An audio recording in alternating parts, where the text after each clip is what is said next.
Ahoj všetci, vítajte pri ďalšom videu. Dnes sa pozrieme na to, ako aj malé množstvo bitcoinu môže mať obrovský význam v dlhodobom horizonte. Musíme si ale hneď na začiatku ujasniť jednu vec. 0,0. Jedna bitcoinu z vás neurobí milionára cez noc. S touto sumou, čo je momentálne asi 1000 eur, si nekúpite žiadne Lamborghini. Ale pozor, aj keď to nie je astronomická suma, stále vám to umožní byť v lepšej pozícii ako väčšina ľudí, ak hodnota bitcoinu porastie. A verte mi, že potenciál tam je obrovský. Mnohí z vás sa ma pýtajú, koľko bitcoinov vlastním. Odpoveď znie, zďaleka nie dosť. Ale nebojte sa, aj obyčajný človek sa môže stať súčasťou Bitcoin komunity. Priemerná hodinová mzda na Slovensku je okolo 5 eur. Na 0,01 bitcoinu by ste teda museli pracovať približne 200 hodín.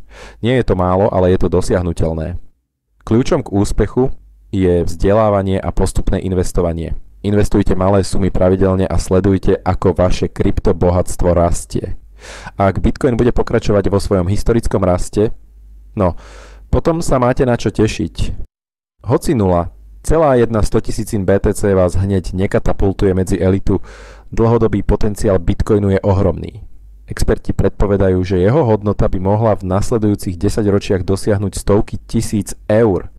Investícia do bitcoinu nie je o rýchlom zbohatnutí.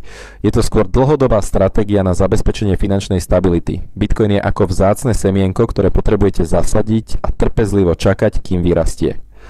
Dúfam, že vám tento pohľad na Bitcoin pomohol a že sa pri investovaní budete riadiť zdravým rozumom.